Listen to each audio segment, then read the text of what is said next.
Welcome to Seattle College's international programs and our show Conversations With, where we talk to people that help you understand how you too can be an international student in the United States and why Seattle Colleges should be your first choice. We'll talk to students and staff and agents and government folks, all kinds of people about what you can expect when you're getting ready to apply or travel here, what you'll experience while you're with us, and how it can all lead to an amazing life.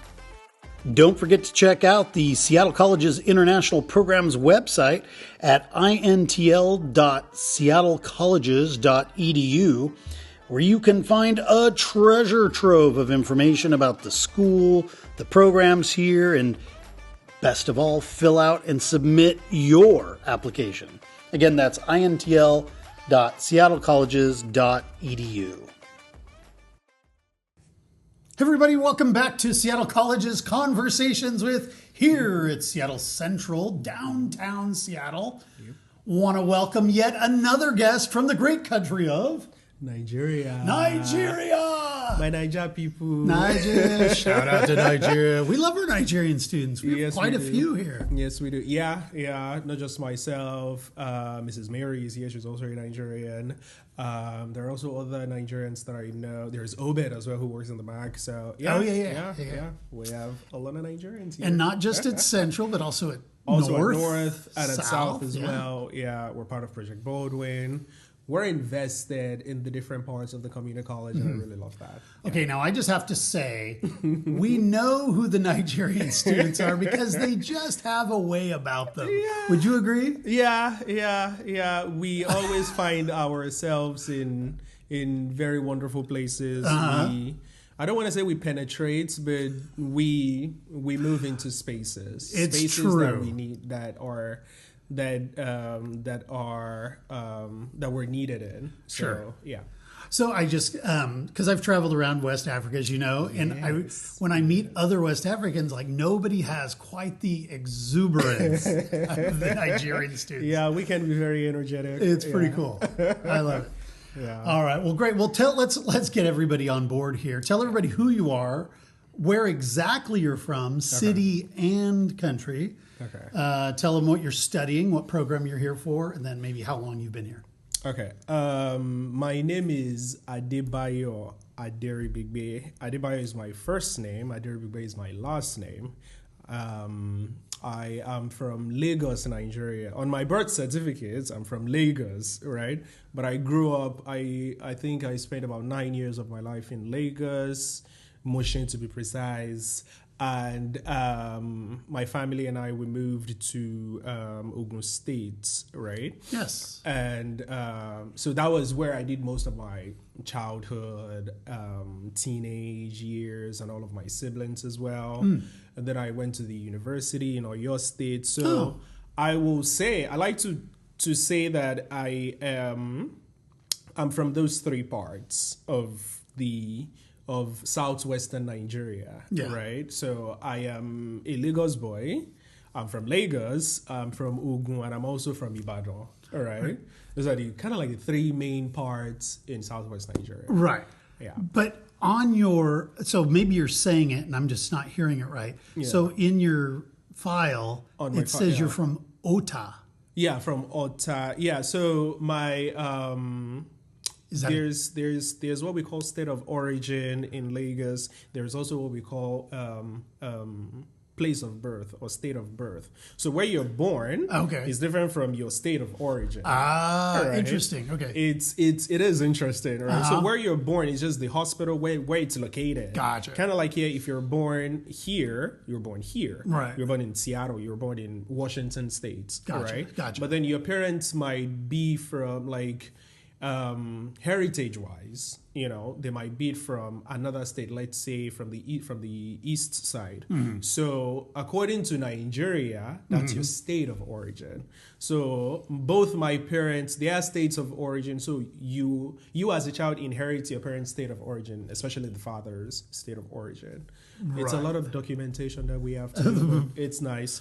So I was born in Lagos. But my state of origin on my in any document, you see Ogun State, Ota, to be precise. That is also where we lived. So, yeah. How far is that from Lagos? Not very far. Oh, it's not pretty very close. far. It's kind of like going from Seattle to like Tacoma. Oh, okay. So just an hour maybe or so.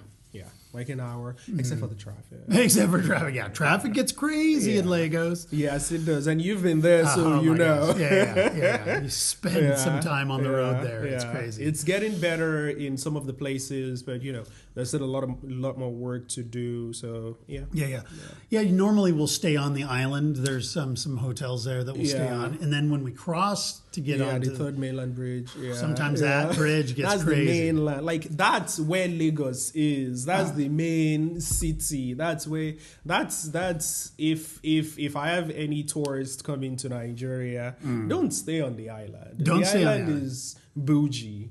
Come to the mainland, Come to the mainland, go to Ikeja, go to Oshodi. Right.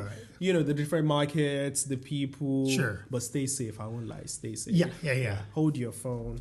Don't let go of the phone. Yeah, don't let go of your phone. Have a cross bag or something. Right. But at the same time, hold the cross bag because they can cut the cross bag. This is not me shaming Nigeria. I'm proud of my country. Sure. I love my country, but I also have to tell the truth. Well, Lagos, you have to be attentive. The people I've been in contact when I've been there been very wonderful. Yeah, everyone is warm. Everyone is welcoming. They're going to show you the beautiful places to go to, the markets, the food. I miss the food. I was talking to one of my friends just like 30 or 40 minutes ago. She connected me to her mom, and I was asking her, what did you eat for dinner? And she was like, we had semo and egusi. And I was like, kill me. Okay, no problem. You guys should leave me. Let me eat my pizza and chicken here. Wait a minute. Yeah. We have some good West African food in Seattle. We do. But then, it's in Seattle. Some of them have to tone it down to match so it's palatable for everyone. Sure. And I cook myself. At home. I do it myself. But sometimes you don't get all of the ingredients you need. Well, true that. Yeah, but I still make it work. Yeah, for sure. Okay, well, before we get too far further, I want to hear more about your backstory. But I do this little thing in season 4. It's just a getting to know you. I've got 10 questions. Okay. I'll give you this or that, and you just tell me which you would prefer. Okay. All right. Question 1: coffee or tea? I don't do coffee. Really? Actually, I don't do coffee. But tea, so back in Nigeria, what we call tea is different from what every other person calls tea, right? Tea, what you call tea is like the tea with the tea bag, and you dip it in the hot water. We don't do that. We do that. Don't let me say we don't do that. We do that. But what we all know as tea is Milo, chocolate drink. Oh. If you know Milo, Bonvita, shout out to them. Even though everybody hates Nestle, I do as well. But then, once they catch you from childhood, you are their permanent customer. So I have a tin of Milo at home. So you you just pour the Milo powder, cocoa powder into cup, and then hot water, milk. That's my tea. So that's what I call tea, not the tea bag. Yeah. That sounds good. Yeah. So I guess tea. Yeah. Tea is my answer. All right, good enough. Mountains or beach? I haven't been to the beaches here, actually, but we tried to go to Rainier one time, and it was really beautiful. So for now, I will say mountain. Yeah.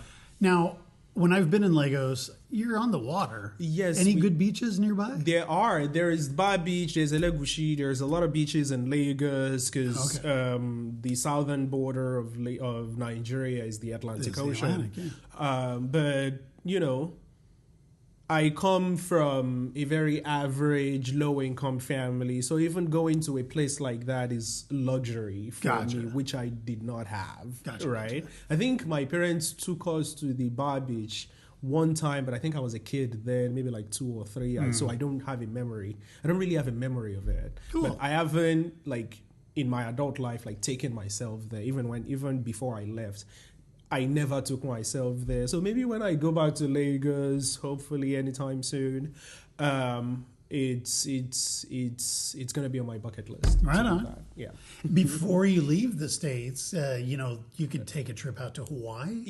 Hawaii is one of them. Even just our beach, just the Pacific Ocean Right. here. It's also on my bucket list. So yeah, that's gonna happen. Colder hopefully here, this though. year. It's colder here. Yeah, go to Hawaii and be nice and toasty. Even going to the Sound is cold. Yeah, like- oh my gosh, it's chilly. Yeah. yeah. Okay, early bird or night owl? I will say night owl. I thought you might. I will say night owl. Like growing up in Nigeria, studying in Nigeria, you have to be a night owl. You have to read through the night. So yeah, night owl. Yeah. All right, cool. Books or movies? Movies. Movies. I have people here who have been trying to get me to read books. Even some of my friends from Nigeria. I have a friend, Chineye. She's a writer. We went to the Ake Festival 2 years ago, just before I came here, because I came here in December 2024. And in November of 2024, the Ake Festival was happening. It's a festival of books, writers all across Africa. Cool. It's really wonderful. And she was like, you have to go to this, And I went there and I really loved it. Lots of inspiration, lots of great writers. It was really beautiful. But I'm still not a reader. Still in the movies. I'm still not a reader. I love the movies. So, yeah, movies. Cool. Well, the Academy Award nominations just came out this morning. I don't know if you're interested in that kind of thing or not, but I don't know. all right, we'll get back to movies. No problem. Texting or phone calls? I prefer phone calls, actually. Yeah. Let me talk to you face to face. Let's get it out. Right on. Yeah. Cats or dogs? I'm from Nigeria. We don't do pets the way it is That's here. true, yeah. It's a huge culture shock for me. Oh, but, interesting. I don't know if I can show you pictures, if that's possible here. But cats, I have a friend who has a cat. His name is Vincent. I don't know the name, but it's white. And then he had to travel to Colombia for the holidays. So my friend and I had to babysit, sit the cat. Yeah. And it was for like 2 weeks. We were doing the cat sitting and, going there every day. I think I still have some of the cat's hair on my For this. sure. Probably. Yeah, this is it. So I warmed up to, having a cat. Yeah, so cats are I think cool. I might be a cat person. All right, I like it. City or country? City or country? I don't know. I think I like the country because with the country you get to explore all the cities in there. Yeah, so country for me. Or mellow? Yeah. Okay, you mean like countryside? Countryside, yeah. Oh, I thought you mean like country. Like oh, city or then. countryside, No, yeah. no, I don't do country. Sorry. No, you're more city guy. Yeah, All right, Legos boy. Yeah. All right, adventure or chill at home? I like adventures actually. Yeah. Not too surprised. It's expensive, but then adventures, yeah. It doesn't have to be expensive, though. I tell a lot of students when I was living in China, they're like, how do you do this? How do you get around so much? Yeah. And I'm like, there are ways to do it inexpensively. Yeah. I mean, you can stay in 5-star resorts if you want to, or you can stay in like a youth hostel for $10, $15. You can make it work. Yeah. All right, summer or winter? Summer. Yeah. I'm from Nigeria. We're very close to the equator. It's hot and rainy. We have just 2 seasons. There's some hot, rain, dry season and wet season. Rainy season and dry season. That's what we have.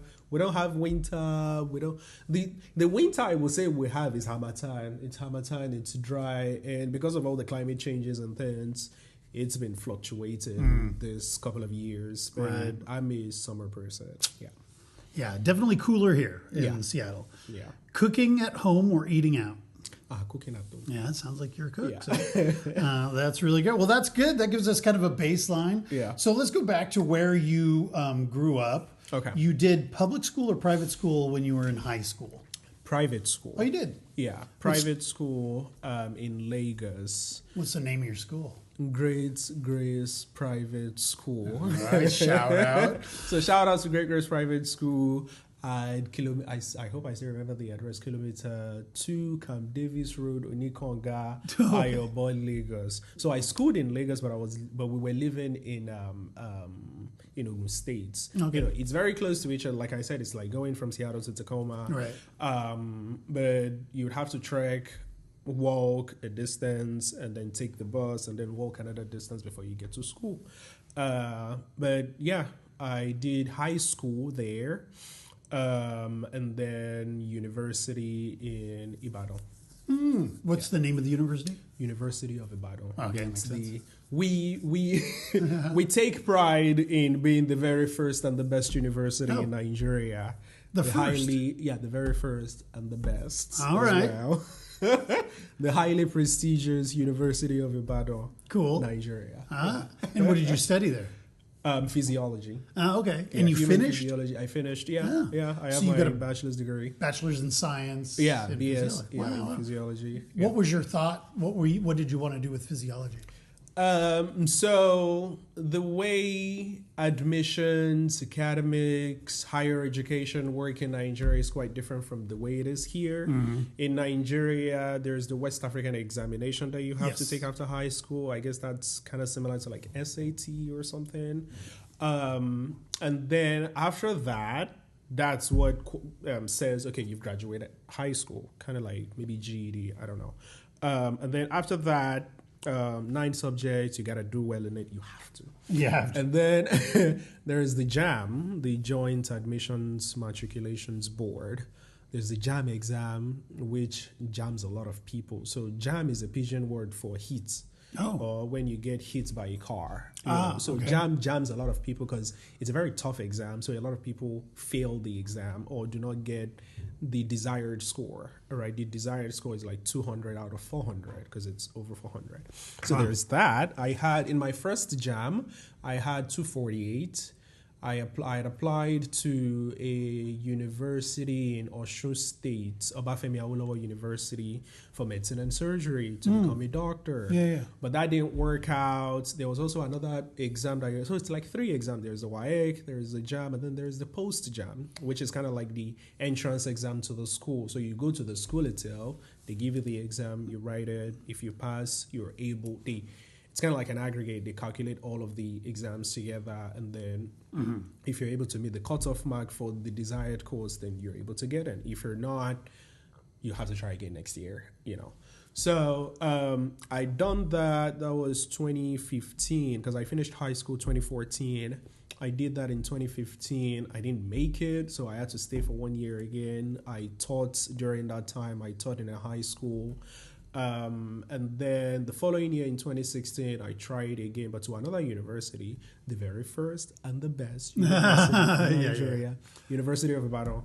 And instead of going for medicine and surgery, because it's like a very high course, it's like the cutoff mark for the course was like 78 or 80 or something out of 100 when they calculate everything. And I wanted to play it safe. You know, I didn't want to stay at home again for another 1 year because if you don't get admitted, you stay back at home. You're not going anywhere. It's like taking a gap year. So what I did, I did my research. What is any other medical course that I could go for that I would really enjoy that is also not too hard to get into. So I chose physiology, right? Human physiology, and I really loved it. I got into it in my first year. I wasn't really good. Not that I wasn't really good. You know, moving away from your home to a new environment, new school, it's a lot. The pressure was on. There was also strikes. That's another thing about Nigerian universities. We get strikes. We're used to it. ASU strike and things. And I failed. I was almost withdrawn from the university. I was on the verge of getting expelled from the university. And I always put this story. This is a story that I always put in any application that I write. Even in the foundation scholarship last year, I had included this story in it because it's one of my milestone kind of story. And so I did that. So the first year I failed. I think I had like a because we use the 4.0 system to like here. And I had, I think, 1 point something out of 4. It was bad. Yeah. But and that wasn't for a lack of trying, right? It wasn't for a lack of trying. Yeah. I tried. I was also watching Game of Thrones. That was when the 7th season of Game of Thrones came out. Sure. Oh my god, it's a So really there's long some story. distraction too. There was a lot of distractions. But one of the things. So after we finished the first session, the 100 level, the first year, we got into the second year, and about 10 of us were about to get expelled or moved to another lower faculty or lower program, because there's like a hierarchy of programs in my country. But fortunately for us, the head of the department kind of like fought for us in their Senate meeting and faculty meetings and things like that. And they kind of like gave us a second chance, which we all got. And we were able to stay in the department, continue the program. So in my second year, I became really serious about it. Okay. So myself and a couple of my friends, we started reading at night. We created this We Kill exam group on WhatsApp. We would always sleep in the school every night. I did that. So 200 level, I started going back up. Grades are moving upward. It started going back up, and I was able to finish with a 3.1. Oh, that's a big change. GPA. Yeah, it was huge. It was huge even for me, and I was able to finish with a 3.1 GPA. By 2021, so I finished in 2021.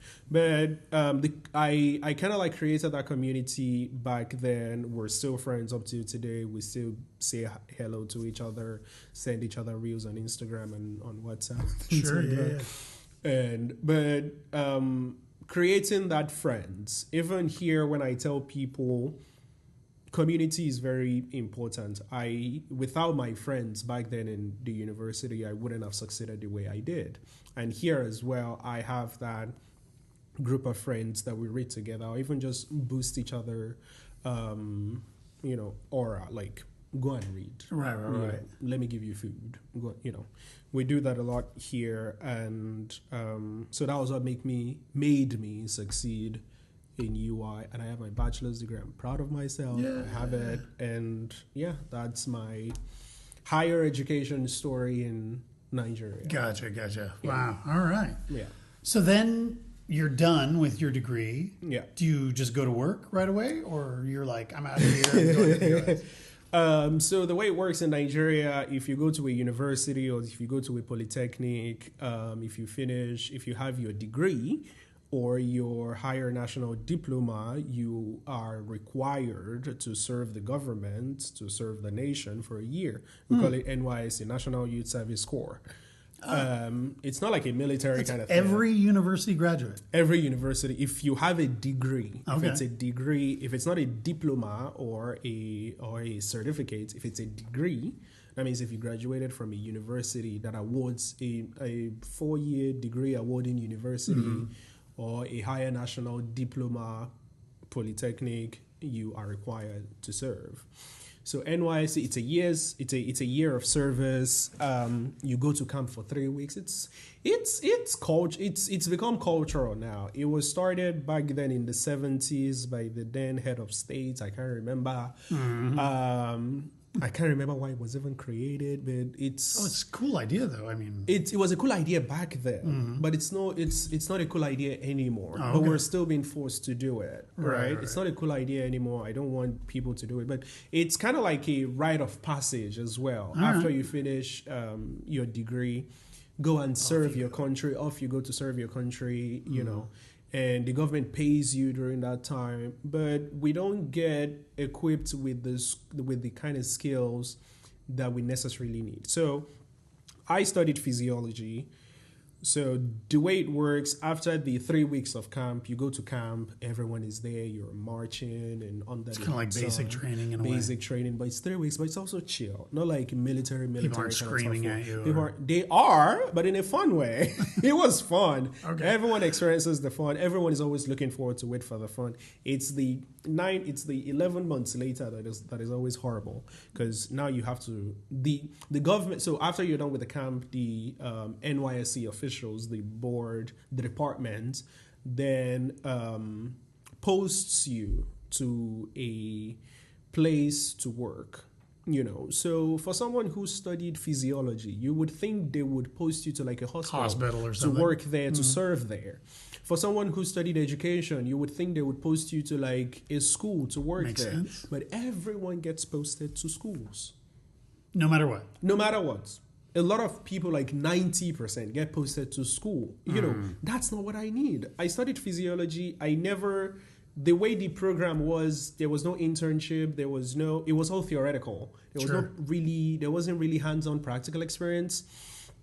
And that really affected me in getting a job, because if you want to apply to a job, they will require work experience. What have you done? Usually. I don't have any work experience. Everything was theoretical. I just came out of the university. Like, how do I get the experience? It was this chicken and egg kind of thing. Sure.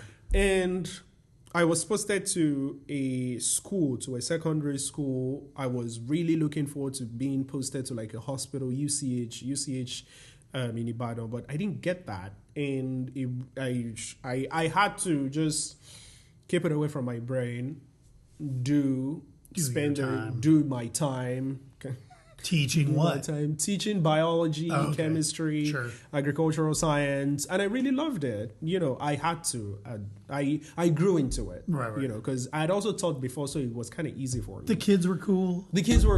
I still talk to some of them up to today. Oh, nice. A lot of them are now in the universities as well, so nice. The cycle continues.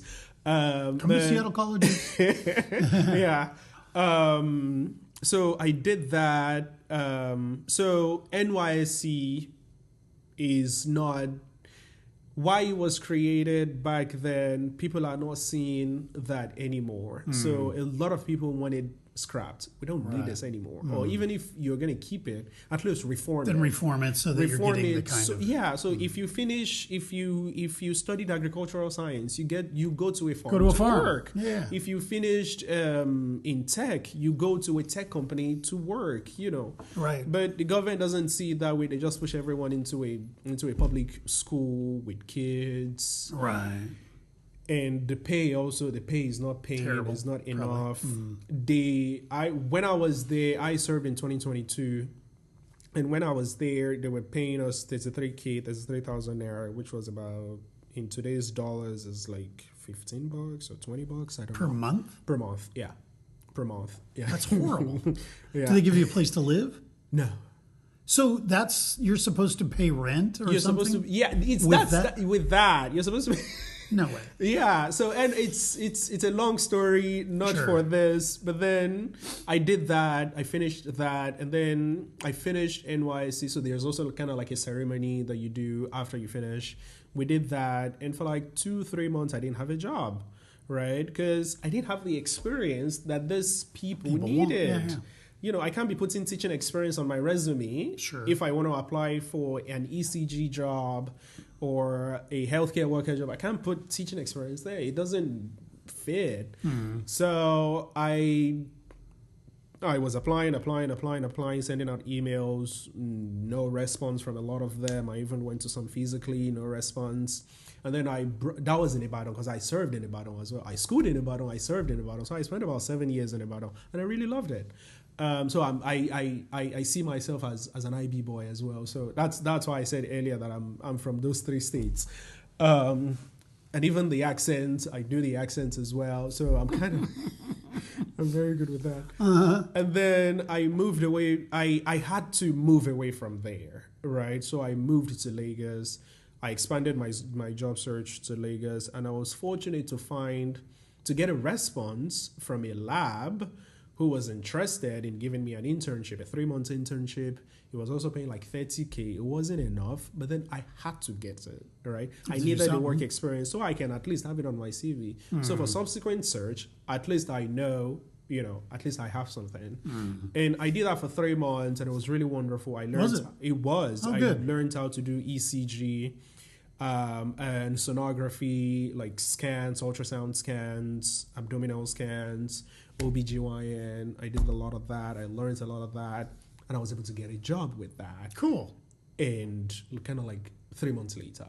And after that job, or during that job, was when I was applying to the US. Okay. Yeah, so that's what led. So I did a job 2023 to 2024, and I stopped in November because I had gotten my visa. I got my visa in October of 2024. Okay. So 21 or 22. And yeah, and now I'm here. Yeah, you're here. Did you look at a number of schools, or did you only look in Seattle? No, US wasn't even my first choice. I wasn't. It wasn't my first choice, even though during the visa interview I had to say it was my first choice, but then it wasn't my first choice. It was either Canada, the UK. I had written to some of the professors there to do kind of like a master's degree in physiology, continue that. I already have the bachelor's, continue with master's. But honestly, none of them responded to me. This is probably maybe what I wrote to them. I even gave them my thesis from my bachelor's degree from my undergraduate days, but none of them responded. I wrote to Alberta, McGill, to a couple of schools, a couple of universities in Canada, in the UK as well. But they didn't respond. And I have my friend here in the US, in Seattle, and he was like, why not come to the US? Why not come to Seattle? And I've always heard about how hard it was getting to the US. So I think that was also one of the reasons why I decided not to even apply to the US, right? And also, I joined, I don't know if you know Intake UK. It's we have a lot of study abroad agencies in Nigeria and Lagos. Intake is one of them, and they kind of like have like seminars that they do. So I attended some of their seminars, and in one of the seminars, it was probably Intake or another one. This is public, so I'm not sure. I can't remember very well, but it was either Intake or one of the seminars that I attended regarding studying abroad, leaving the country, and all that. And they had mentioned that more scholarships go towards programs in the liberal arts, in the arts and humanities, rather than in the medical side, right? So all of those information, I was like, it's probably not going to work out and things like that. Okay, no problem. So, And also coming to the university in the US is expensive as well if you don't have the scholarship for it. It is expensive. Yeah. It's expensive. And then we were like, how about try community college? It's cheaper. Even for international students, it's still kind of affordable. Yeah. Not very much affordable, but at least. I mean, it's much more affordable than like the university. Than the universities, especially the private universities. So, like I said, I was doing sonography. I was a sonographer in Nigeria doing ECG and all that. So, what can I do? I didn't want to go into doing my master's yet. I didn't want to get the master's degree yet. I wasn't ready to start doing research, and I wanted to be more because I loved being with patients, right? I loved the diagnosing. I loved everything, conversing with patients, hearing their stories, and so I wanted to do something like that. So I had applied to Bellevue College. I have a lot of correspondence with them. I applied to Bellevue College for their echocardiography program, and they were like, yeah, I need some prerequisites. Even though I have my bachelor's degree from Nigeria, I still need some prerequisites from here. So, but I couldn't get the prerequisites with them. I had to go to another community college to get the prerequisites. Interesting. So, let me come to Seattle Central College. It's also close by, right? Super close, yeah. Super close. It's like 10 minutes drive from our place to here. Let me come to Seattle Central College. And then I applied for the IPS short-term certificate, yeah. So just to get, and Caitlin has been wonderful. Oh my God, one of the shout out to Caitlin. Shout out to Caitlin. If I'm gonna write a book, Caitlin is gonna be in there. You're gonna be in there. A lot of people here are gonna be in the book. But so I had applied. I applied to Seattle Central. That was 2023, right? 2023. Applied to Central. I remember when we first started talking. Yeah. We have correspondence way back. WeChat or WhatsApp or whatever. On WhatsApp. Yeah. So I was like, okay, Seattle Central. Just so the IP short-term certificates, I'm just going to get prerequisites, and then I can transfer the prerequisites to Bellevue to do the echocardiography program, which I really wanted to do. I loved scanning. I loved ultrasound. And I got the admission for winter of 2023, 2024. So I was supposed to start in 2024. Orientation was going to be, December 20-something in 2023. I was so excited to do the whole thing. I applied for my visa. I got the date, December 12th. I'm never going to forget all of this. Pretty close, yeah. December 12th of 2023. It was very close because I had applied to Central in November. I got the admission. I applied to the embassy and I was able to get it because it was also my first visa application. So I was able to get a close date in Lagos. Which is unusual, by the way. Which is unusual. Oh, my darling brother. Plan ahead. It is unusual because that's another story. But it's very unusual. And I was able to get a date for December 12th. 2023. Which is getting close. Super excited, super ready in my head. I thought I was ready. I went on YouTube.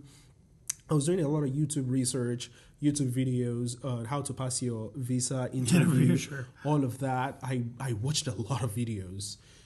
Argo Visa. I don't know if you know Argo Visa. It's a group of former consular officers, former consular officers who have retired or left the job, and then they help you with the interview, something like that. It's on YouTube. I watched a lot of their videos. I felt prepared. Mark the words. I felt prepared. I was really ready. I went there with my brother because he had to. Someone had to take because you can't take your phone and all that into. Now you have to leave it from the gates. You have to leave it. It was Lagos secure compound. And then I gave it to my brother. I went in. I had to retake my picture because the picture size, the passport photograph that I had brought in wasn't the one that they wanted, wasn't the right size. Right. So I had to print, I had to do another one, and it cost I think 3,000 or 4,000. I had to do that thing, 8 copies, 4,000. I was like, wow, but I have to do this. So I did that. I went in, went through the whole thing. Oh my God. Went through the whole thing. Yep. I got there. So for my I-20 to get my I-20, I had to show proof of funds. Yes. Right. So it was my friend. He gave me his bank statement of account. That was what we used. So on my I-20, when it was in the financial whatever on the I-20, what was there was U.S. sponsor. So U.S. sponsor, $30,000. And so everything was good. You have a sponsor, everything is good. The school fees, everything with the tuition, with the housing was like $25K. And I had $30K, So I've proven that I can. Sure. I have someone that can pay for it, right? And then I went in. It was a very nice lady. Honestly, I don't have any issue with that lady up to today, even though my visa was rejected. Oh, no. So in your first try, it was rejected. My first try was rejected. So I still don't have an issue with the lady. She was very calm, very soft. I really loved her. Black woman. And I went there, talked. She asked me the question. And then she asked about the proof of funds. I explained, yeah, I do have a friend here. And it was my first interview. I was shaking as well. Oh, yeah. It's a little nerve-wracking. Yeah. It is nerve-wracking. So, and then she repeated the question again regarding the finances. And I gave her the same answer. And she was like, I'm sorry. I don't even remember if she said I'm sorry, but it was denied. I was given the blue paper. And if you get the blue paper, you know what it means. Everybody's always looking forward to the white paper, but I got the blue paper. I couldn't cry. I didn't cry. It was hard. I didn't cry, but because I was still working too, so I only took that day off because it was a Monday. I scheduled it for a Monday. So so I just went back to work immediately after I told my brother to go home. I went back to work, and I was like, okay, we'll go again next year. And then if you go through my records, you will see me deferring my program almost every quarter throughout 2024. So I had to defer. Which is okay to do, by the way. Which is okay to do. The first deferral is free. It's the subsequent ones that you have to pay, I think, $50 or so, which was okay. So I deferred to spring, and then I applied for the visa again, but I did not get a quick date. You know, the date I got it's like 3 or 4 months July. out. Right? Oh, yeah. And you know, spring starts in April. Yeah, so. But I got July. So I had to defer again. Till fall. So I deferred again till fall. And then, so I'd gotten the date for July 9. Yeah, July 9. My other friend who is in Kansas now got her dates for July 10. So I got July 9. And then in, I think, May, you know, just waiting for it. And I mentioned that I have a friend in Kansas. So she also graduated from UI, or besties, and she was also applying to U of K. So she was able to find some WhatsApp groups that were about visa interviews that trained you on how to answer those questions. So I checked in with those people. I became a member of the group. They did like mock interviews.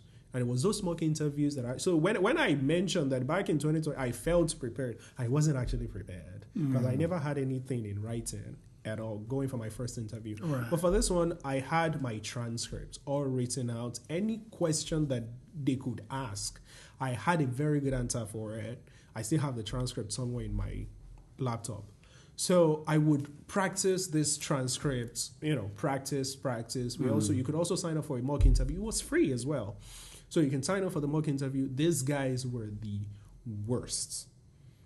The mock interviewers? The mock interviewers, they were worse than the consular officers themselves, right? Because they know the kind of thing you're going to meet. They know the kind of people you're going to meet there. The consular officers are not going to take it lightly with you. So they had to be like that tough. As well. They were very tough. That's why I said they were worse. They were very tough. And a lot of people cried. Oh my gosh. Honestly, it's mental. It's mental. Just applying to the US. Oh my God, it's mental. I feel bad. Honestly, it's mental. So, and you have people from different parts of the country doing this. And so I would always join in every week, you know, watching other people, watching how they do it, the mock interviewers, and, you know, the different questions, writing it down, answering it myself. You know, if they ask me this question, how do I respond? What is the best way of responding? You know, and also hearing people's testimonies. They also had a group where people would, if you were accepted, if you were approved, you put in all the questions that the consular officer asked you. You put it there. How you answered it, you put it there. If you were also denied, you also put it there so that people can learn from it, right? So it was a really good experience. And then in May, you know, getting ready, my visa interview was going to be in July. May, I think it was in June. And then in June, I got a letter. I still have the letter on my Gmail. I got a letter from the embassy that my date has been cancelled, that I need to reschedule. Oh, no. Yeah. That I need to reschedule. I was like, wow. Did they give you a reason? They didn't give me a reason. That's the thing. You see? I have it here. They didn't give me a reason. I have to reschedule. I was like, okay, no problem. I'm going to reschedule. So I rescheduled for August 19. I had a wedding on August 17, Saturday. So I scheduled for August 19, which was a Monday, because I prefer Monday because I work and I have to travel as well. So instead of choosing Lagos this time around, I was like, let me choose Abuja, right? Go to Abuja. I just went to Abuja on Sunday, and then on Monday I went for my visa interview. But remember, I said I'd been deferring, so I deferred to 4, right? And then this is also another thing for everyone who is applying. Always check your documents correctly, right? Always triple check. Even on the group, on the mock interview group, they always say it. Check all of your documents. Everything must tally, right? And apparently, because of all the deferrals, my what's that number again? Is it USCIS number? That the service number? The service ID. The service number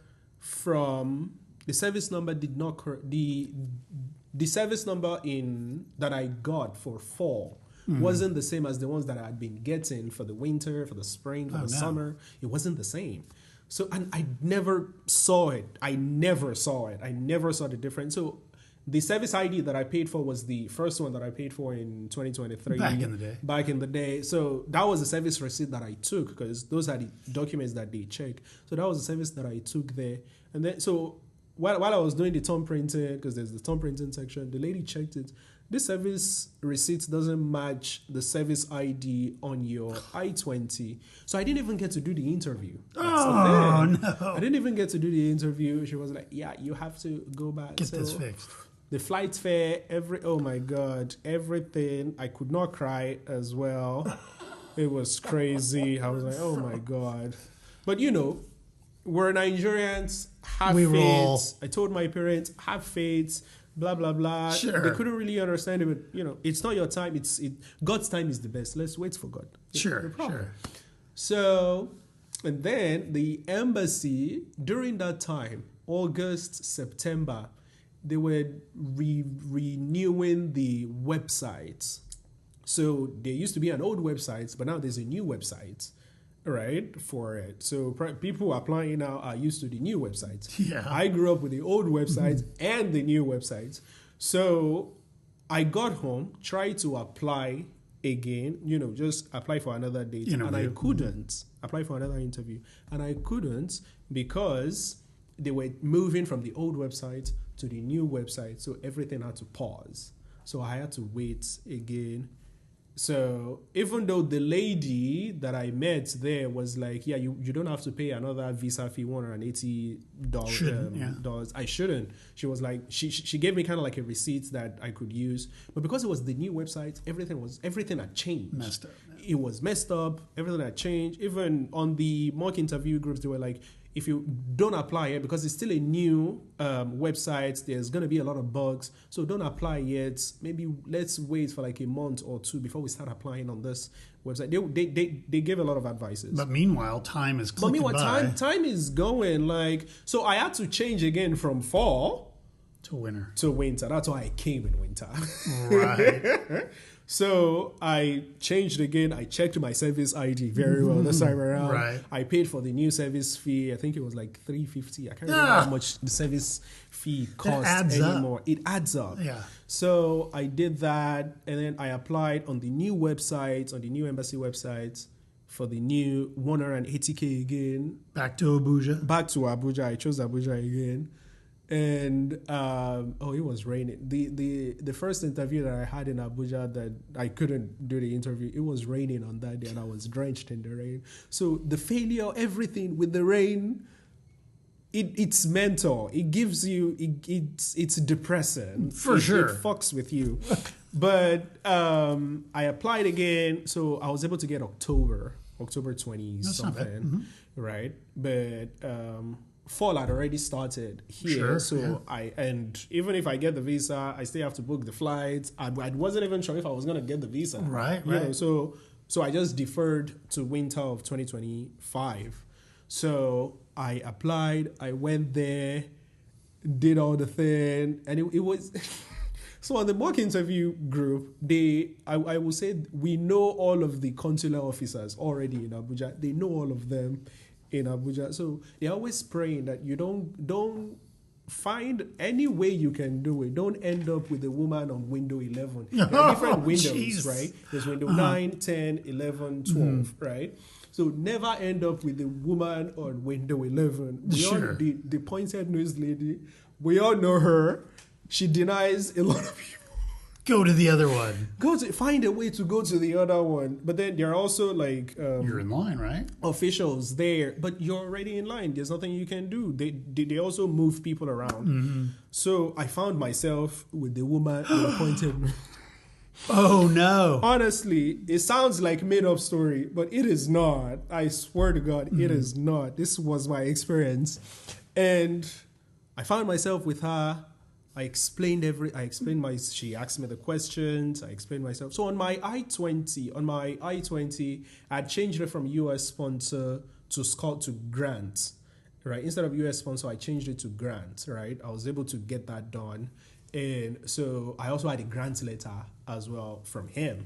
I had a grant letter, all of that. So, because from my experience and from my experience on the MOG WhatsApp group, and also from a friend of ours here, Abby, she has a production company, Babsec Productions. She's really lovely. She came to Nigeria. I talked with her in March. I explained my situation to her. She had worked in the army, so she knows all this, psychological thing, how these people operate. So she was the one that advised that we use the grant route. So she gave us the grant letter and things like that, and even the terms and conditions for the grant. I have everything. So that was what I took to the embassy. That was what I gave the pointed nose The lady. Hopefully, if she sees this, thank you for giving me my visa. But thank you. But she did. She did. I gave it to her. I showed her everything. She went through it. She read it. Like, they don't usually take anything from you other than just your I-20 and your passport. That's what they need, right? But I came with all of this, even land receipts. I have a land in Nigeria just for them to be sure that I'm gonna come back, because it's a non-immigrant visa. I took all of this document, but she didn't require any of that. It was just the grant letter. She took the grant letter for me. She read through it, and and she gave me my white paper. Oh my gosh. Oh, cause for celebration. Cause for celebration. I removed my tie. Like, I was so relaxed that day. I went back to the hotel. I don't. You might probably know the hotel. It's very close to the embassy. Right, very close to the embassy in Abuja, and I was really happy. I flew back home. I was so happy. I got the visa. Then which is tough to get. Which is tough to get, and then even to get my passport was another ordeal for another day. But even getting the passport back with the visa stamp on it was another ordeal, because I had to get it in Lagos. Did you have to go back to Abuja to pick up your passport? They said so when you're applying, you can choose where you want the passport sent to. So I had chosen Lagos because I work in Lagos, sure. right? And it wasn't sent to Lagos. So on the day it was supposed to arrive, I went to VI. I went to their office in VI, to the OIS, to the DHL office. They had a DHL office in VI, very close to... it's the island, hotel. By the way. Yeah. It's the island. In case you're not familiar. Yeah, and then... They said it had not arrived. I need to go to OIS office. I went to OIS office. They were like, yeah, because you did the interview in Abuja, you should have gotten it in Abuja. No. So I'm like, do you want me to fly back to Abuja? No. It's like 300,000 naira. Yeah, go come not back happening. there. No, not even now. I was like, what do you want me to do? So I met a very good lady there. She was like, okay, no problem. And they were also going through like some audits around that time. So I couldn't get it immediately. She was like, you can't get it now, but wait, I'll do what I can do from the back end. I got her number. I reached out to her, and it took like a week. So she was like, it took a week? It took a week after the due date, the day for me to actually get it, the original date for me to get it. It took like a week after that for me before the thing arrived. So I went back, and she gave me my passport. I opened because even after getting the visa, even after being approved at the embassy, I still wasn't sure. Anything can happen. My mind was I got approved in October 22 or something. Mm-hmm. I didn't get my passport until like November 15. Crazy. So during that time, there was doubt in my mind that it was actually, are they gonna rescind the thing? Right. I was going through my emails. I didn't see anything. I wasn't settled. So it wasn't until I finally got my passport back on my hand and saw the visa stamp on it. I can make my plane reservations now. Yeah, now I could apply. Yeah, because I didn't apply. I didn't book my flight or anything. So it wasn't until that day that I got it that I booked the flight. Good to go. Wow. Yeah. Well, this, long story short, guys, don't give up hope. Don't give up hope. That was 3 visa trials. There are many people out there that don't get their visa on their first attempt. Yeah. I don't want to take too much time on this, but I will say at the moment, Nigeria is on the banned countries list. So if you're looking for an F1 visa and you're in the country of Nigeria, you probably won't be able to get one at this time. Yeah. All I will say to you, keep watching. Keep watching. Keep listening. Things happen. Stay on the groups. Go on Instagram. Stay on the groups. Check Tomorrow news, check the everything. government could change their mind. It's hard to know. Yeah. Don't lose faith. Guys, keep checking back. We want to have you here eventually. Yeah. We want to see you come, and I'm glad you were able to get your visa eventually. So that was really cool. Thank you. We're already 54 minutes into this. I know, it's crazy, right? Time flies. So there's so many great pieces of information. I just want to go through a couple things very quickly. Okay. Because you're very involved on campus. Yes. See them in the halls all the time, which is really wonderful. Can you just give people an idea of the kinds of things you do outside of class that you're involved with? So after I got here, I needed a job. Right, on Gotta campus, get a job to help pay for things. Get a job. So, and I could only work inside school. So, in spring of last year, I applied to some of the positions in the student leadership, and I was able to get the executive of administration, which is the same, kind of similar to student body president. So, I currently have the pleasure of serving as the student body president, executive of administration of Seattle Central College.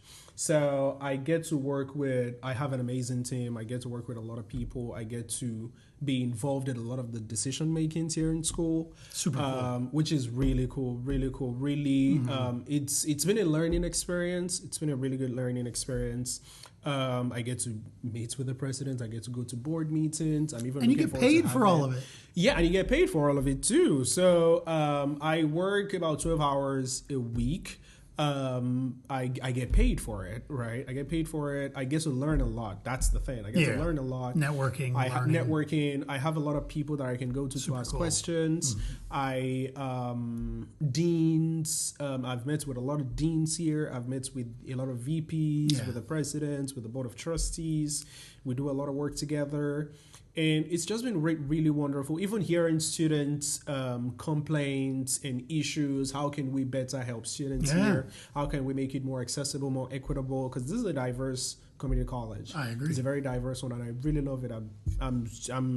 I love Seattle Central College. Anywhere I go, I had an interview with the SBCTC, that's the State Board Community Technical Colleges, and they had like an internship position for equity, and they needed like a student on their board, to get student perspective and things. And I had an interview like last week, or was it 2 weeks ago?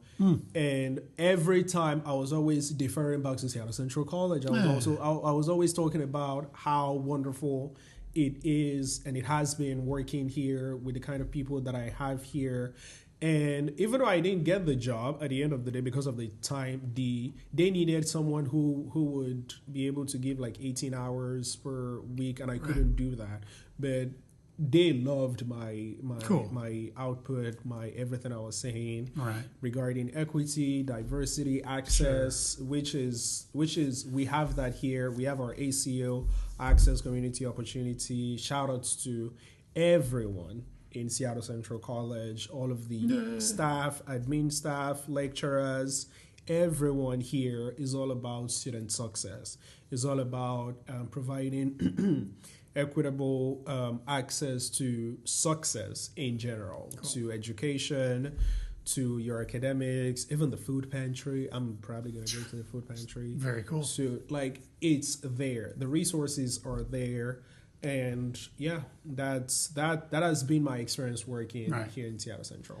So you can work on campus up to 20 hours per week. You're not working quite 20 hours. You get paid one of the best minimum wages in the U.S. In the U.S., it's like over $21 an hour or something like that. So 21.3 or 0.7. Yeah, now. it adds up. So that's really good. Any clubs? Are you involved in any clubs? I was in the dance club before. Oh, really? And with Jara. Cool. And we did we did a performance for the Juneteenth events last year. Oh, cool. Last year, the Juneteenth event.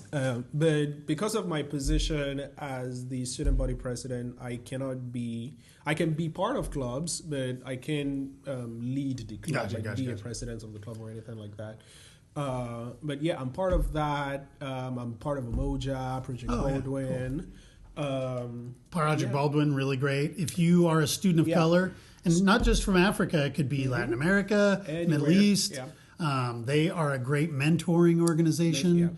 There is some funding available through Project they also Baldwin? have funding. So I applied for the foundation scholarship last year, which has been part of my tuition. I've also been applying for the Project Baldwin scholarship. They've also been paying part of my tuition. So the resources are there. You just have to connect with people, have friends. Yeah. Right. And speaking of scholarships, you also applied for Phi Theta Kappa? I also applied for PTK scholarship. That was last year. We're yet to hear anything back from them, but hopefully soon we're going to hear from them. Yeah. And the foundation scholarship is really great. You don't have to be in the United States yet to apply for it. It's one of the few that we have that you can apply while you're still in country. Yeah. The window of opportunity just opened. Yeah. And the application period is until March. So right now, you'll probably hear this episode probably in February sometime. So you'll still have time to get on to the website, go apply for that foundation scholarship. Yeah. Half of the students that apply get it. Yeah. And it can cover quite a bit of money. Yeah. So that's really good. Yeah. Cool. Just out of curiosity, since we are running low on time, what are you doing for housing? People always want to know. Seattle's kind of an expensive city to live in. What do you do for housing? It is. I live with my friend, actually. We live on 23rd. I hope that's cool. Yeah. We live on 26th in Jackson. So it's very close by to here. So I pay part of that as well. Do you just walk? It's never easy. No. Take the bus. I either take the number 8 or he drives me here. Gotcha. But yeah, it's been really it's a townhouse, which is really comfortable. Yeah, really nice. But yeah. There you go. House it. Make friends. That's a really great way to find housing. We also have homestay program if you're more interested in having a experience with an American family. Yeah, the homestay. Yeah, and we do have housing right across the street here at the Central Campus. Yeah. Have you visited the other campuses? Just out of curiosity. Yeah, I've been to North and South for board meetings. Cool. And it's big. They're bigger than Central. right. Yeah, Central's downtown urban campus. Yeah. If you want the more traditional campus, South or North. But I love Central. I love the fact that everyone is together. You can see everyone. Mm-hmm. It's easily accessible. For sure. Rather than walking from this place to this place before you go to class. I did that already in UI back in Nigeria. I don't want to do that anymore. So I love how the close proximity of everything. Right here. It's right here. Everything is right here. That's that. So have friends. Friends is really wonderful. It is a great thing. It was one of my friends that told me about the commitment scholarship that paid for my spring water. Right. And even though it's not available anymore for international students, at least back then it was, and it paid for it, and I was really happy. So having friends exposes you to the resources that are here. Engage yourself in campus activities. There's a lot of activities and opportunities. Right. Engage yourself, and And one thing you need to understand about this student here is that he's not shy. So you can't be shy, guys. Get out there and talk to people. Ask questions. And everyone is friendly. That's another thing I've felt here. everyone is welcoming. You can talk to people respectfully as well, especially if you're coming from Nigeria or anywhere. Respectfully. But talk to people, open your heart, and they will lead you to places that you want. For sure. Oh, do you hear that? It's trivia time. Going to blast through these trivia questions real fast. If you get all 5 right, you're on a wall of fame. If you don't, it's all right. Okay. First question is, we are in the city of Seattle, big soccer town here. Yes. And, World Cup's coming. So we have a professional soccer team. What is the name of our professional soccer team? Is it the Seahawks? No. The Seahawks are our American football team. I'm talking about European football. Oh my God. The Foundation Scholarship give us free tickets to the Mariners. No, that's baseball. That's baseball. Oh my God. It's the Seattle Sounders. The Sounders. Oh my God. Sounders FC. Oh my God. Have you been to a game?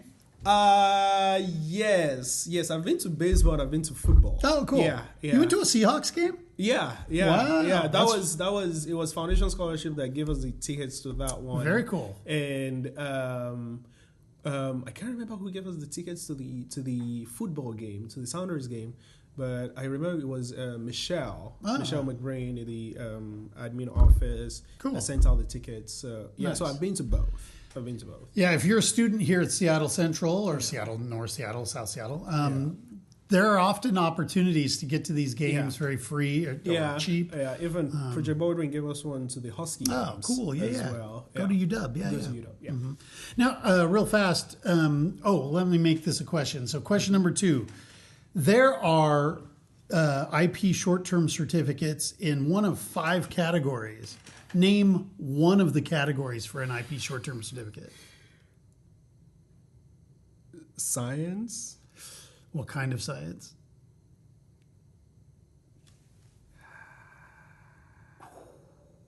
Was I applied for the science? Computer science is one of them. Computer science. Oh my God. So there's 5 categories. There's business, global business. Business, yes. There's MBA preparation.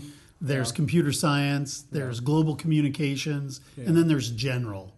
General. Yeah, I think it was the general I applied for. So which one are you doing? Are you doing general? No, I'm doing the medical assistant program now. Oh, you do medical. I'm doing the IP. I'm done with the IP short-term certificate. Yes, so I'm doing the medical assistant. So you actually did a short-term certificate. I didn't finish it. You didn't because I only took. I needed it for the prerequisites. Gotcha.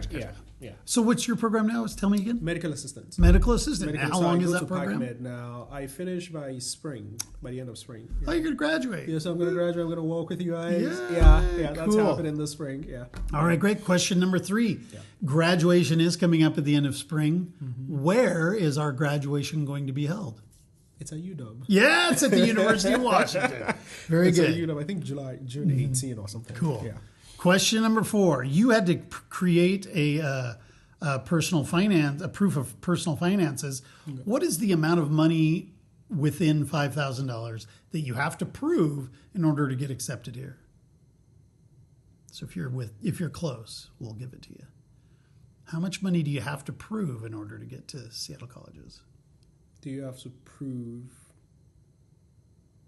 I don't understand. So what's the dollar amount you have to show in your personal statement, your personal financial statement?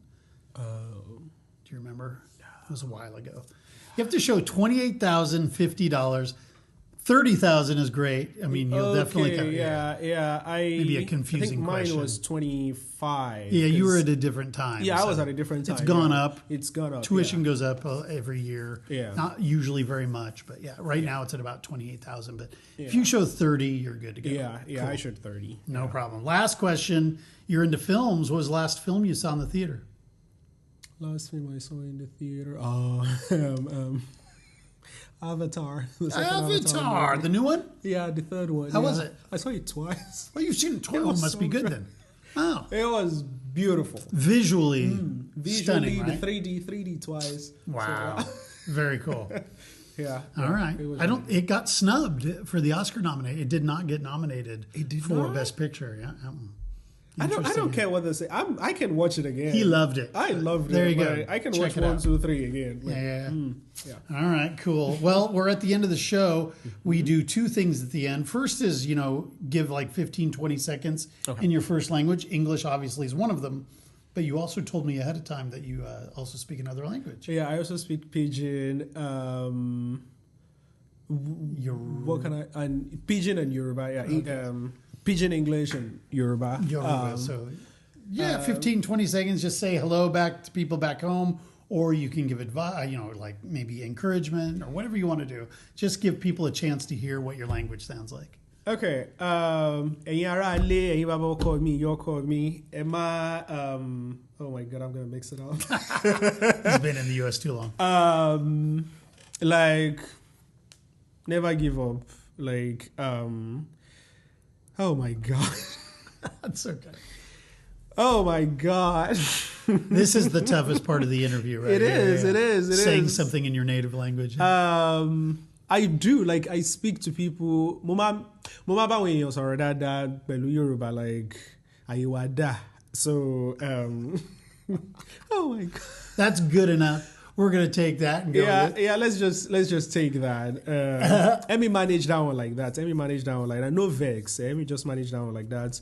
No vex, no give up. USD all right. And yeah.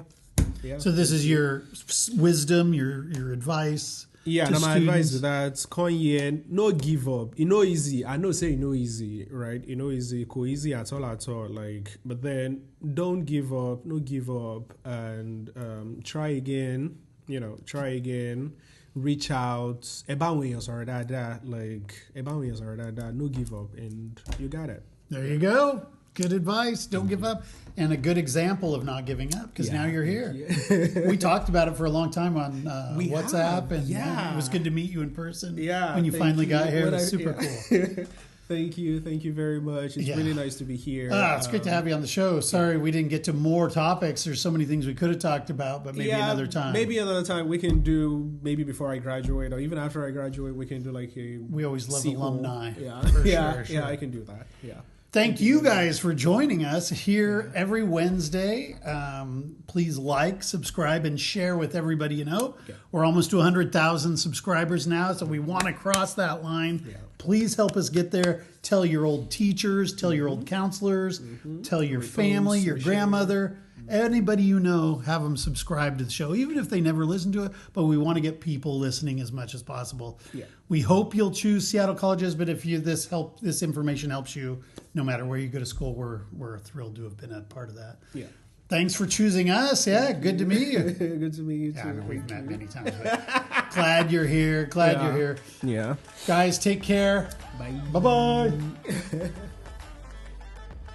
Conversations With is painstakingly crafted for you by the Seattle College's International Programs Department and supported by the lovely folks here on our campus. This show is produced and edited by me, Evan Franulovich. We welcome your emails and questions about coming to Seattle Colleges. Please reach out to us via our website, or just give us a rating and a review on Apple Podcasts, as this helps others discover the show. Also, don't forget to follow us on Instagram, Facebook, TikTok, or YouTube at Seattle Colleges INTL. That's Seattle Colleges INTL. And be sure to check out all of the shows here on Conversations With. Thanks for listening, and we'll see you next week.